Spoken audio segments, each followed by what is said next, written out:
Voy a pasar a un capítulo muy importante en el desarrollo de la técnica quirúrgica de catarata, que es nuestra experiencia con los primeros lentes intraoculares. El primero que nos fue a dar una conferencia sobre su experiencia de lente intraocular fue el doctor Edmundo Salazar de Hermosillo, compañero y amigo, que fue el primero que puso un lente en México, lo más seguro. Y él, por su gran facilidad de hacer amigos y su bonomía, iba a todos lados enseñando su experiencia. Y inmediatamente después que nos dio una sesión por invitación de don Raúl Santos, maestro nuestro, eh, el mismo doctor Santos llegó al hospital con 5 lentes medallón. Lente medallón para colocar en pacientes que se les hace intracapsular. Y fue nuestra primera experiencia en el año de 1975. Una técnica muy difícil, muy riesgosa y con un posoperatorio muy complicado. ¿Por qué? Porque el lente quedaba a expensas del movimiento del iris y con el tiempo llegaba a lesionar el endotelio. Seguramente había momentos en que había algo de acercamiento con el endotelio y lo iba modificando, y con gran liberación de pigmento y problemas de glaucoma. Aquí tienen ustedes una fotografía de un lente medallón. Esta parte de aquí entraba atrás del iris. Esta es la parte óptica que estaba por delante del iris y suturábamos al iris a través de estos dos agujeros con nylon, ¿verdad? Suturábamos el lente al iris. Debemos de haber puesto no más de 10, entre 10 y 15 lentes, y ya no nos dio tiempo de seguir con nuestra experiencia. Y yo solo recuerdo a una paciente que me siguió durante muchos años y que la vi yo hasta que falleció con el lente perfecto, pero los otros lentes seguramente tuvieron complicaciones. Y fíjense ustedes, en 76, un año después de esta experiencia, empezó en toda la oftalmología mundial la inquietud de poner lentes con protección de cápsula posterior haciendo extracapsular. Y yo me acuerdo muy bien que cuando empezamos a hablar de extracapsular, nosotros no habíamos hecho ninguna. El maestro Morales, don Virgilio Morales, nos platicó que un compañero suyo del hospital de San Francisco, cuando el maestro fue a estudiar en la escuela de glaucoma del Hospital de San Francisco, y si yo tenía un compañero, había un médico del staff del hospital que mientras todos hacían intracapsular, él siempre hizo extracapsular. Y él decía que este era el futuro de la cirugía. Y no estaba equivocado. Y entonces empezamos a hacer extracapsular en el año de 76. El año 76 ya nos cambiamos, el hospital de la ceguera se cambió al edificio de Coyoacán. Y entonces hacíamos una incisión menor, porque ya no íbamos a quitar todo el cristalino, de 11 milímetros, con la misma técnica de un plano solamente. Eliminábamos la cápsula anterior con un quistitomo, primero en árbol de Navidad, jalando la cápsula, y después en corcholata para obtener una mayor cantidad de cápsula anterior. Y después hacíamos maniobras de presión contra presión en limbo inferior y en esclera con el segundo instrumento, y al hacer maniobras de presión contra presión eliminábamos el núcleo. seguíamos suturando con el nylon 10 ceros y la aguja de Grieshaber hasta que nos llegaron los nylons ya montados que todo el mundo conocemos en la actualidad, que más o menos fue en el año de 76-77, cuando ya conseguíamos nylon y no lo preparábamos nosotros.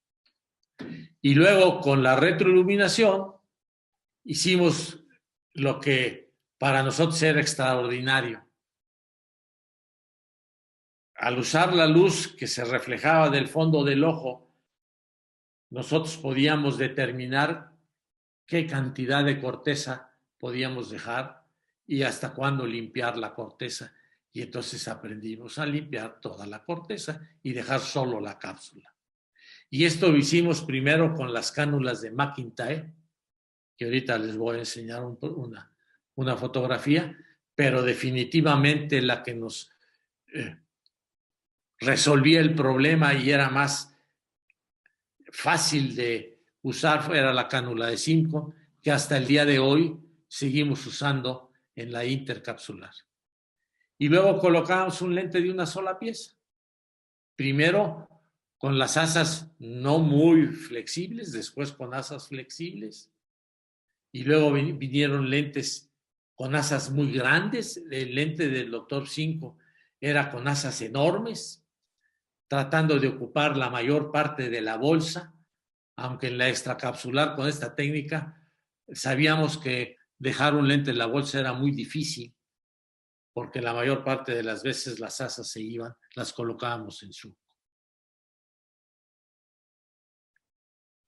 Este es el prototipo de la cánula de McIntyre, en donde teníamos aquí la irrigación para que saliera la irrigación a través de la funda y aspirábamos por este puerto con una jeringa. Entonces era una aspiración manual. Y esta es la cánula de Simcoe, maravillosa, sencillísima. Esto es la irrigación colocada a un suero de solución salina y aquí, con esta aspirábamos por este puerto. Y hacíamos todo esto con la cámara anterior cerrada. Hacíamos la aspiración de corteza, formando los espacios de cámara anterior y de cámara posterior y de la bolsa para poder eliminar nuestros remanentes periféricos de la corteza inferior, superior, y no dejar corteza para que el lente se colocara directamente en la cápsula posterior. Y así que operamos hasta el año más o menos de 84, 83, 84, cuando de Uppsala, Suecia, la compañía de farmacia nos trajo un elemento transoperatorio que modificó en forma definitiva la cirugía intraocular de extracción de catarata. ¿Por qué? Porque ese elemento que desarrolló el doctor Balázs nos permitía mantener los espacios. Y ahorita vamos a ver las características. El doctor Bo Philipson vino a dar un curso en el cual yo participé como ponente y ahí tuvimos el inicio de una amistad enorme. Este curso se desarrolló en Guadalajara, en donde él operó pacientes y yo llevé mi experiencia filmada, y si no mal recuerdo fue la primera grabación de un extracapsular con uso de viscoelástico que yo realicé y que seguramente no otro compañero de ninguna otra institución la había realizado. Esta experiencia de hacer películas de enseñanza de cómo usar el viscoelástico en la cirugía extracapsular nos permitió hacer videos de enseñanza que se fueron a todo Centro y Sudamérica.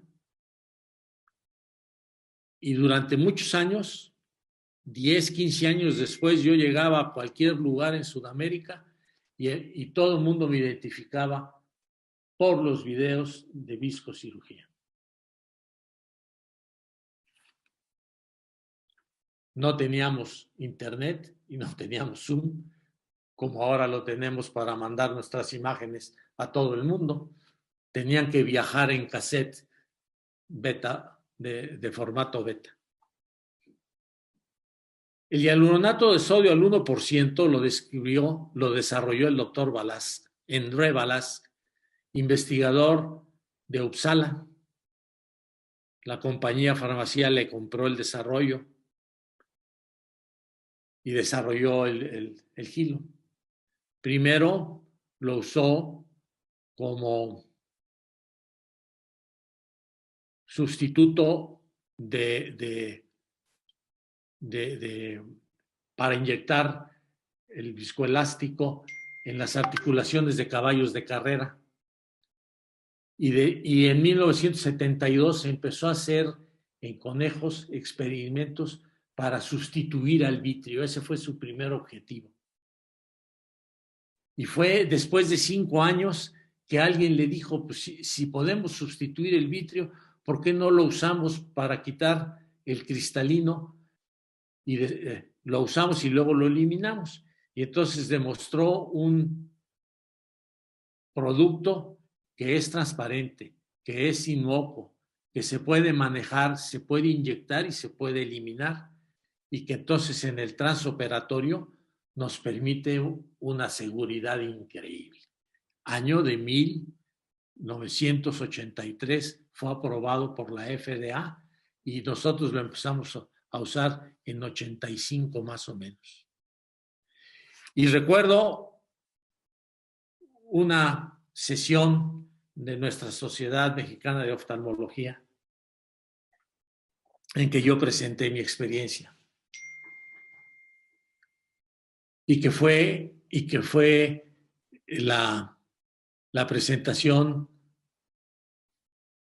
importantemente criticada por el costo que teníamos que agregar a nuestra cirugía. Y entonces todos mis amigos y mis maestros me decían, pues sí, está muy bien, pero yo no la uso en todos los casos. Yo la tengo ahí apartadita para cuando tenga algún problema de complicación, la voy a usar. Y entonces yo terminé, me acuerdo muy bien la sesión, diciéndoles, si ustedes están seguros que este elemento transoperatorio para mantener los espacios les va a servir en un problema, en un paciente con complicación, pues úsenlo en todos para tener menos complicaciones. ¿Va? Y aunque no los convencí del principio, en un año la gran mayoría de nuestros compañeros estaban usando viscoelástico, a pesar del enorme costo que implicaba en ese entonces incrementar los elementos quirúrgicos con un viscoelástico para cada paciente.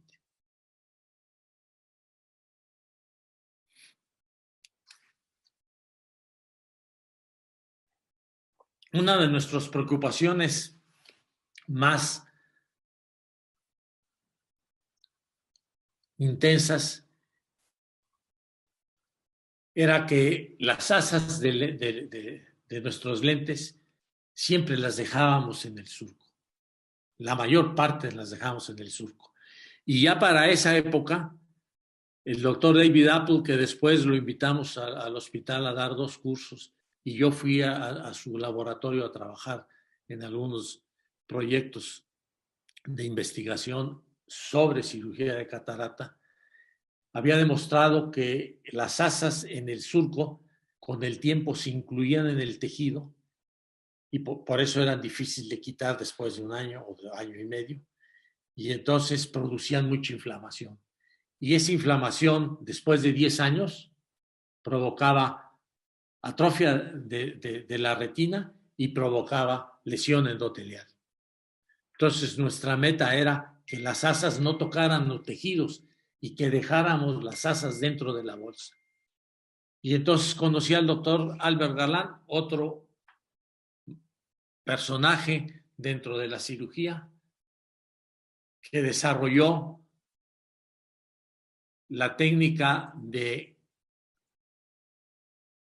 intercapsular o ensobretado que yo aprendí de él y empecé a enseñarla y a desarrollarla en el año de 86. Y es la técnica que las poquitas cirugías extracapsulares que hago el día de hoy sigo haciendo, la intercapsular o de ensobretado que me enseñó el doctor Galán en el año de 86. ¿En qué consistía? Consistía en que se hacía una incisión de la cápsula anterior con curvatura inferior, lo que se llama en enojado, no en sonrisa, que es con los límites de la capsulotomía hacia la parte de las 6 del cristalino, sino que la hacíamos con curvatura inferior. Y el mantener las 2/3 partes de la bolsa formada en la pequeña hidrodisección que hacíamos, en la salida del núcleo con maniobras de contrapresión y en la aspiración de corteza y en la colocación del asa inferior dentro de la bolsa, nos permitió dejar el lente en la bolsa la mayor parte de las veces. Si bien es cierto que el asa superior, al no tener esa bolsa formada en el postoperatorio, tendría un cierto desplazamiento y terminaría muchas veces en el surco el asa superior. Y por lo tanto, ese es un defecto de esta técnica, que no todo el lente permanecía dentro de la bolsa. En Europa se usó mucho el lente circular colapsable. Era un lente circular que las asas se colapsaban para meterlo a través de los puntos de seguridad en una incisión, en una amplitud de 8 milímetros, 7 milímetros, y por ahí metíamos el lente circular, lo dejábamos en la bolsa y el lente circular permanecía en la bolsa más tiempo que el de las asas abiertas. Y nosotros operamos con lente circular muchísimos pacientes. Nos gustó mucho y se mantenía muy bien centrado el lente y después se dejó de producir. Una vez que ponía uno el lente en la bolsa, la cápsula anterior en el centro le hacíamos una capsulorhexis pequeña. Así que yo empecé a hacer capsulorhexis mucho antes de que se desarrollara la capsulorhexis para facomuxificación. Eran capsulorhexis de 2/3 partes. Y entonces quitábamos el centro de la cápsula anterior, porque si no, esa cápsula en 3 días estaba opaca. Y así se quedaba el paciente y teníamos una evolución increíblemente satisfactoria, sin hablar de astigmatismos corneales provocados por las incisiones, que ese es otro tema. Entonces, las ventajas de este intercapsular nos permitimos enseñarlas durante mucho tiempo. Es el realizar una técnica con viscocirugía, en donde estábamos manteniendo los espacios. El tener la cápsula anterior durante la mayor parte de la técnica quirúrgica nos permitiría una mayor certeza en nuestras maniobras. El desplazamiento del núcleo era más fácil. La aspiración de corteza era más segura porque la hacíamos dentro de la bolsa, manual con la cánula de 5. Y la colocación del lente era irremediablemente en la bolsa. Y al último hacíamos la capsulorhexis. Dilatábamos al paciente, hacíamos una incisión en 3 planos. Y este es el siguiente punto en donde cambió radicalmente nuestra técnica. Empezamos a hacer intracapsulares con un solo plano, quizás dos. A la hora de entrar con la tijera hacíamos un segundo plano, pero aprendimos, después de observar a múltiples cirujanos y de que nos enseñaran cómo la realización de una incisión en 3 planos es prácticamente autosellable, y usábamos los puntos nada más para no permitir el desplazamiento lateral de la córnea en la esclera, y obviamente pues para tener más seguridad de ocluir y mantener la cámara anterior formada. Después usábamos el viscoelástico, que ya era nuestro muy amistoso instrumento transquirúrgico que nos permitió una tranquilidad mayor en cuanto a la técnica. Hacíamos una pequeña hidrodisección, nada más para separar el núcleo, no para rotarlo. En esta técnica no se rota el núcleo, solo se suelta de la corteza, y usábamos la presión escleral y la presión del limbo para que al hacer presión a través del vitrio el núcleo se desplazara hacia la incisión y lo extrajéramos, como vamos a demostrar. Después cerrábamos nuestros puntos de seguridad del nylon, aspirábamos los restos corticales con 5, quitábamos el viscoelástico y dejábamos el lente en la bolsa con las asas oblicuas para teóricamente que el asa superior estuviera un poquito lateral dentro de la bolsa y no saliera esa asa tan fácilmente. Aquí tienen ustedes la técnica actual, cómo la hago.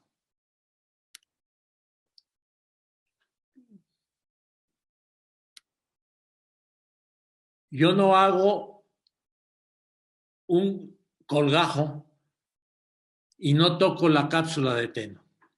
Yo nada más corto del limbo, corto la conjuntiva y solita se retrae.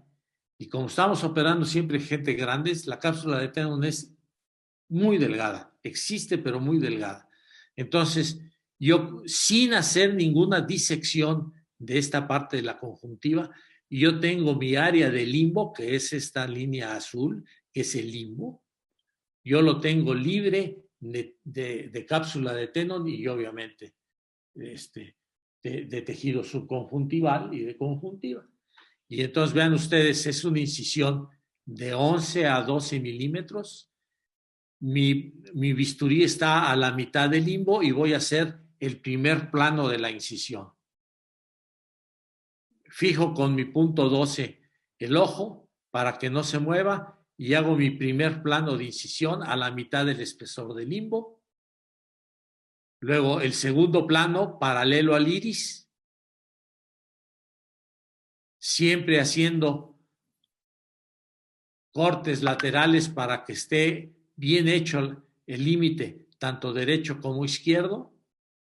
Y luego entro a cámara anterior con tercer plano hasta adelante y penetro la cámara anterior y me voy hacia la derecha para ya ese sitio ya no tocarlo. Entonces, esta es la incisión de 3 planos, que es autosellable y que uso los puntos primordialmente pues, para mantenerle mayor seguridad. Después coloco el viscoelástico.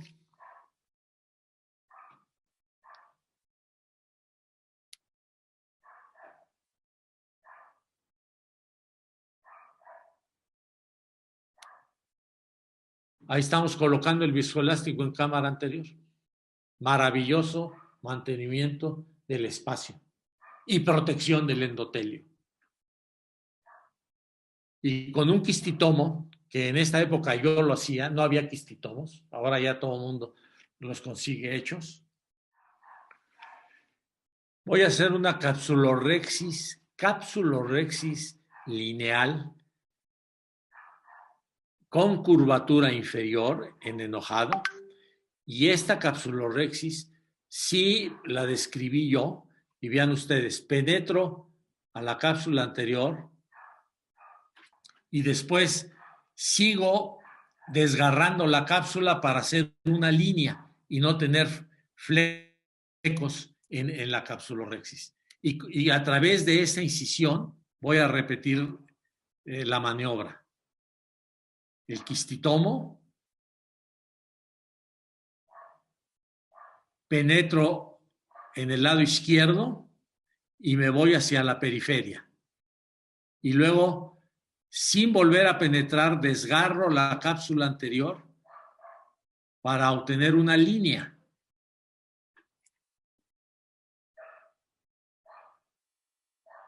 El siguiente punto es abrir nuestra incisión para sacar el núcleo.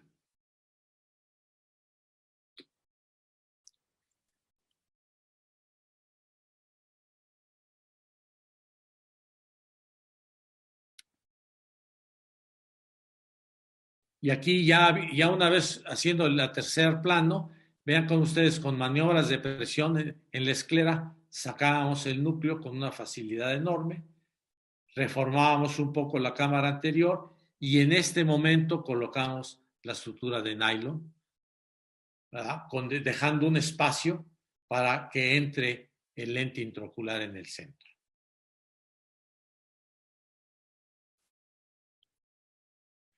Aquí tenemos ya colocado 3 puntos y cómo colocamos con viscoelástico dentro de la bolsa el asa inferior. Vean ustedes, ahí no estoy dentro de la bolsa, allí el asa está arriba del iris.